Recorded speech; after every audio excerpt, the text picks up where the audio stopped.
Olá, estudante! Seja muito bem-vindo à nossa aula de Geografia do programa Aula Paraná. Meu nome é Andrew e é um prazer imenso receber você aqui na aula de hoje. Vamos então conhecer os nossos objetivos da nossa aula de hoje. Então pegue seu caderno, caneta, lápis e borracha e anote os objetivos, aonde nós vamos compreender a importância das unidades de conservação na manutenção da biodiversidade do Paraná e também identificar os objetivos de cada categoria de unidade de conservação. Então nós vamos falar sobre unidades de conservação, da importância da preservação ambiental, da conservação dos recursos naturais, em especial aqui do nosso estado. E aí você sabe, se no seu município ou região existe alguma unidade de conservação, aí é onde você mora, no entorno do seu município, da sua localidade, tem alguma área de preservação, alguma dessas unidades de preservação? E ainda, você sabe afinal de contas o que são essas unidades de conservação? Você já parou para pensar um pouquinho o que elas são e para que elas servem?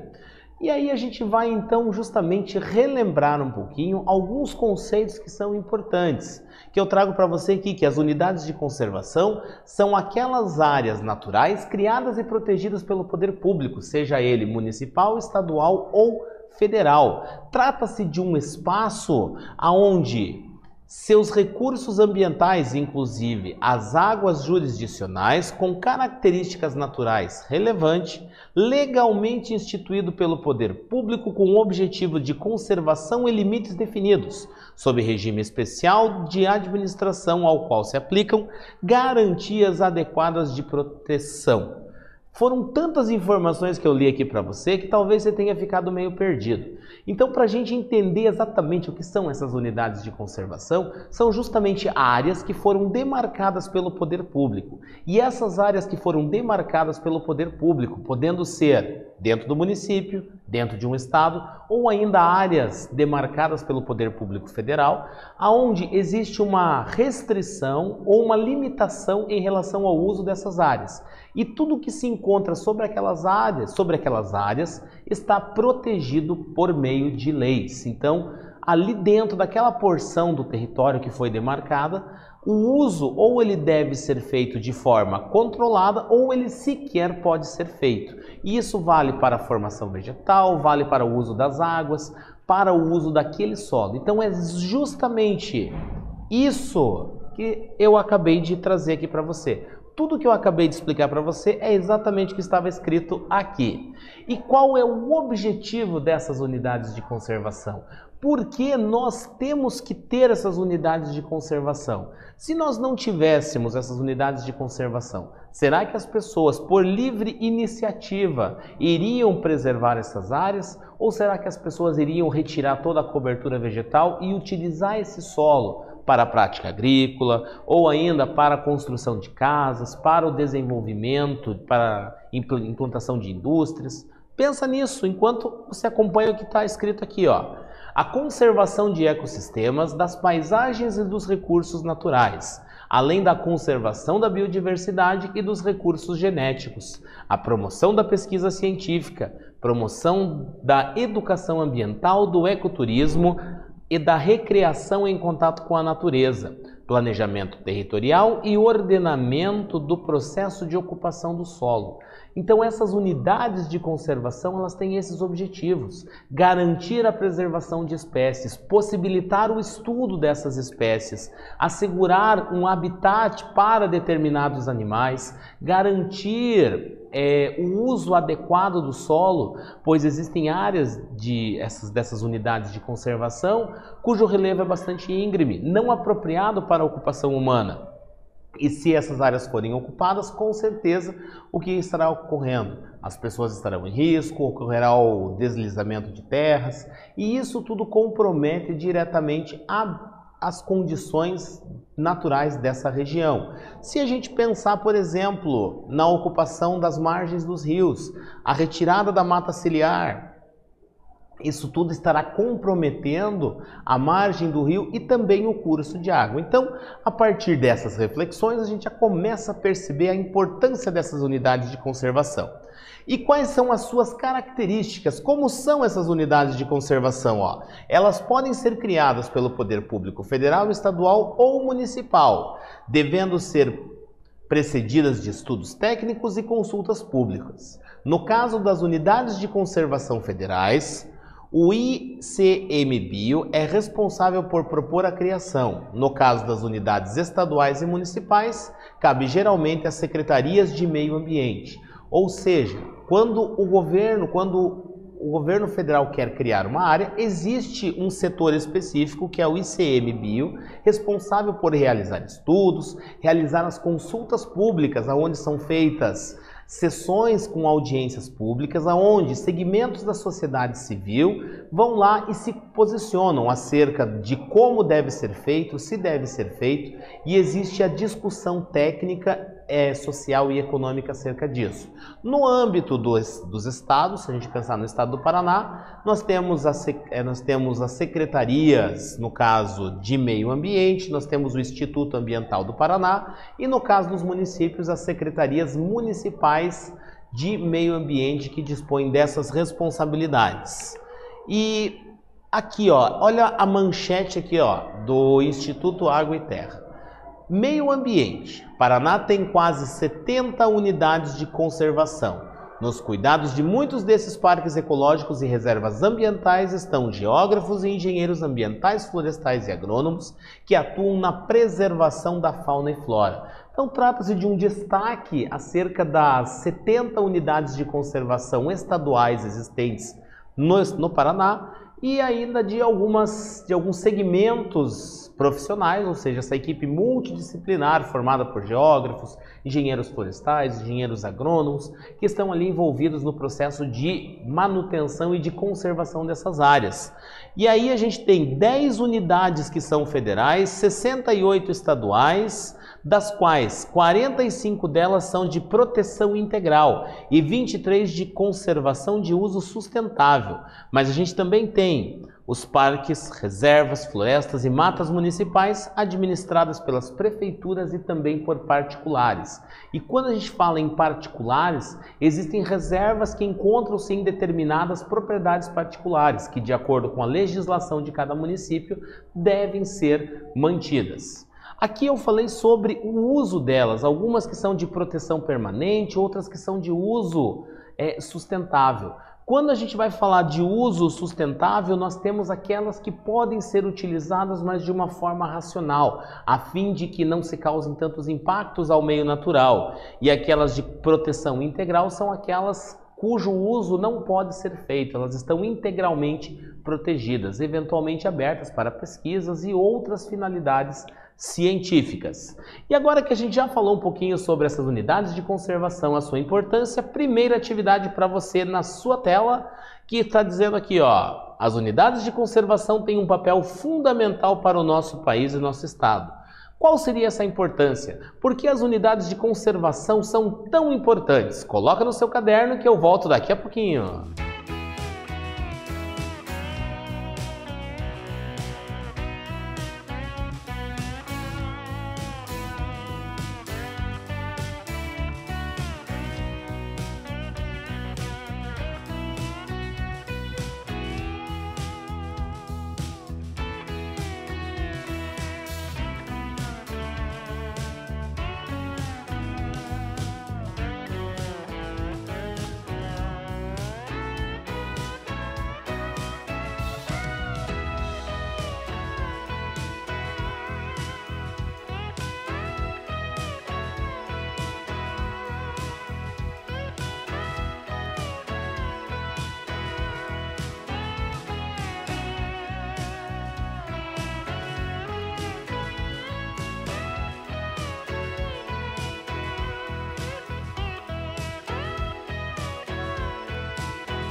Muito bem, o que você colocou aí na resposta? Confere aqui na tela, ó. A conservação de ecossistemas, das paisagens e dos recursos naturais, além da preservação da biodiversidade e dos recursos genéticos. Também temos a promoção da pesquisa científica, da educação ambiental, do ecoturismo e também da recreação, do lazer em contato com a natureza. Então, alguns dos usos ali da importância dessas unidades de conservação.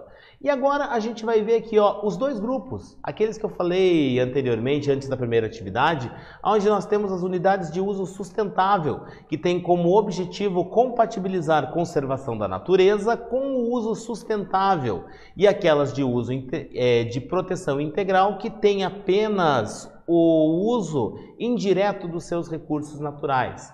Ou seja, pesquisa, estudo, mas não pode haver uma interação, uma ocupação, uma utilização direta desses recursos. E aqui esse infográfico mostra pra gente aqui, ó, a divisão dessas unidades de conservação, onde nós temos as de uso sustentável, que você pode ver aqui na cor laranja, e em amarelo exemplos das áreas de uso sustentável, como elas podem ser organizadas, e as de proteção integral, aquelas que nós não podemos utilizá-las, como elas estão ali organizadas. E é isso que a gente vai ver agora, como elas estão organizadas e conhecer as suas principais características. Aonde nós já começamos aqui, ó, nas unidades de proteção integral, a estação ecológica, que são áreas de domínio público, sendo abertas somente à visitação, com um objetivo educacional, desde que previstas em seu plano de manejo. Então são áreas que nós podemos visitar com objetivos educacionais, objetivos de estudo, desde que no plano de manejo, ou seja, os documentos que dizem como essa área vai ser utilizada, permitam tal visitação. Nós temos ali, por exemplo, Ilha do Mel, Ilha de Guaraqueçaba. Nós temos também ali ESEC do Kaiowá, ou seja, a Estação Ecológica do Kaiowá. Já a reserva biológica tem o objetivo de proteger integralmente a biota sem qualquer interferência humana, a não ser para medidas de recuperação. Ou seja, na reserva biológica nós vamos apenas poder realizar alguns estudos para garantir a recuperação daquela área, mas nós não poderemos influenciar essas áreas. A Rebio da Petrobras ou a Rebio de Araucária são alguns exemplos dessas estações. Então aqui, ó, duas imagens que mostram justamente aqui, ó, a Ilha do Mel, justamente essa área de uso sustentável do lado direito da sua tela, aonde nós temos ali alguma forma de utilização, e aí também a Rebio da Petrobras no município de Cianorte e Tuneiras do Oeste, que abriga 300 tipos de plantas e diversas espécies de animais silvestres, além de proteger 20 nascentes de 20 diferentes rios. Nós também vamos ter outras unidades ali de conservação. Nós temos ali as de proteção integral, ou seja, o Parque Nacional. Parque Nacional, como o próprio nome já faz uma referência, estamos falando justamente de áreas criadas pelo governo federal, com um interesse em âmbito federal, que conforme está aqui, ó, de domínio público e pode ser utilizado para recreação, pesquisa científica, turismo ecológico e demais atividades educativas, desde que previstas em seu plano de manejo. Então, ela pode ser utilizada para turismo, mas desde que esteja previsto no seu plano de manejo. E agora, quando fala-se em turismo, não estamos falando da construção de resorts, parques aquáticos ou outras atividades. Nós estamos falando de uma visitação daquela forma, daquele parque, de forma menos ofensiva, menos agressiva possível. E aí nós temos aqui, ó, alguns exemplos. Ó, o Parque Nacional do Iguaçu, Parque Nacional de Ilha Grande, Parque Nacional do Superagui. E nós também temos alguns parques estaduais que também dispõem dessas mesmas características, como por exemplo, Parque Estadual do Pico Marumbi, Parque Estadual Mata dos Godói, Parque Estadual de Vila Velha, Parque Estadual das Araucárias, sendo estes alguns exemplos desses parques estaduais, aonde, de acordo com o plano de manejo, exemplo do Parque Estadual de Vila Velha, existe uma visitação, uma atividade turística, porém com um impacto bastante pequeno ao meio natural. Aqui algumas imagens que mostram para você justamente alguns desses parques, onde nós temos o Parque Estadual de Campinhos, que você pode ver do lado esquerdo da sua tela, do lado direito da sua tela, o Parque Estadual Canyon do Guaratelá, onde nós temos ali o Rio Tibagi, e aí nós temos ali o Parque Estadual de Ponta Grossa ali com o seu símbolo ali, o seu cartão postal ali, a formação de arenito. E aí nós temos outras ainda unidades de conservação, ou seja, um monumento natural, uma reserva que pode ser particular, desde que o uso pelos seus proprietários corresponda ao objetivo de uma unidade de conservação. Ou seja, nós temos o Monumento Natural Salto São João, Monumento Natural de Lancinhas, alguns exemplos desses monumentos. E o Refúgio da Vida Silvestre, ele tem como objetivo proteger áreas naturais necessárias para a reprodução e manutenção de espécies, podendo ser públicas ou particulares. Então nós temos ali a Reserva de Vida Silvestre dos Campos de Palmas, o Refúgio da Vida Silvestre do Bugio e o Refúgio da Vida Silvestre do Pinhão. Então o objetivo principal é garantir a vida silvestre, um habitat para animais cujo habitat encontra-se comprometido. E os de uso sustentável? Quando falamos dos de uso sustentável, estamos falando daqueles que podem ser utilizados com diversas atividades, eles são mais flexíveis quanto à sua utilização. E aqui a gente já vê a área de proteção ambiental, que pode ser tanto pública quanto privada e que constitui-se de regiões com certo grau de ocupação humana e apresentam aspectos importantes para a qualidade de vida e o bem-estar das populações. Exemplo, a APA da Escarpa Devoniana e a APA de Guaraqueçaba. Então, tratam-se de áreas onde nós podemos ter a ocupação humana, nós podemos ter atividades econômicas, mas que existem algumas limitações em relação ao uso, mas a ocupação humana, ela ocorre e ela vai também ser importante para aquelas comunidades. Então, essas áreas tendo esta relação. Nós temos também área de relevante interesse ecológico, que é em geral uma pequena e sem ocupação humana, que abrigam alguma espécie rara ou características naturais extraordinárias que merecem ser preservadas. Então, área de relevante interesse ecológico, Ilha de Pinheiros e Pinheirinho. Então, algumas áreas que têm alguma coisa que tem que ser preservado e que só encontramos naquela determinada área. E a Floresta Nacional, sendo floresta de espécies nativas, de domínio público, seu uso é garantido, o uso sustentável dos recursos florestais. Então a gente pode utilizar de maneira sustentável. Lembrando a você que a ideia de sustentabilidade é utilizar, garantindo a sua existência para as gerações futuras. Então é o uso sustentável daquilo que se encontra naquela floresta. Floresta Estadual de Santana, Floresta Estadual Metropolitana. E nós temos também as reservas particulares do patrimônio natural, que é uma modalidade de unidade de conservação em domínio privado, ou seja, pertence a alguém aquela área. Não são terras do Estado, não são terras do município ou terras da União, são terras de propriedade privada e gravada com perpetuidade da matrícula do imóvel e sua criação não afeta a titularidade do imóvel. O principal objetivo de uma RPPN é conservar a diversidade biológica e só poderão ser realizadas atividades recreativas, educacionais, turísticas e científicas. Por exemplo, temos Salto Morato, Iguaçu 1 e Sítio do Bananal. Então são áreas privadas que podem ser utilizadas para a prática do turismo, lazer e recreação, que o proprietário não vai ter as suas terras desapropriadas, elas vão continuar de sua posse, de sua propriedade.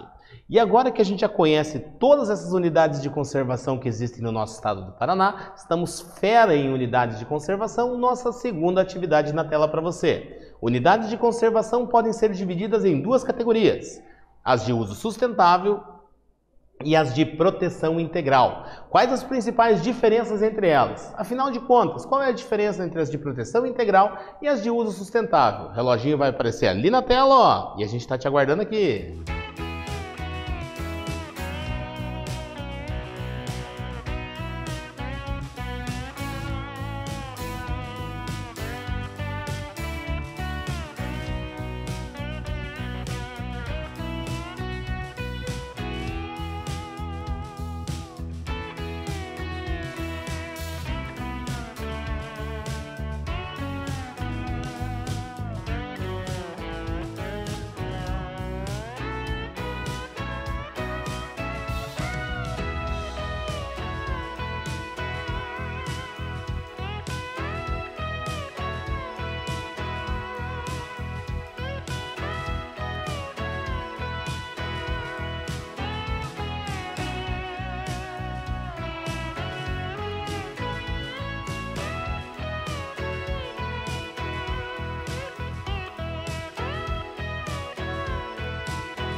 Muito bem, o que você colocou na resposta? Eu tenho certeza que você acertou. Dá uma olhada aqui, ó. As unidades de uso sustentável são aquelas que podem ser utilizadas para a geração de emprego, renda e sustento das comunidades que nelas estão inseridas, diferente das unidades de preservação integral, onde não devem haver atividades econômicas.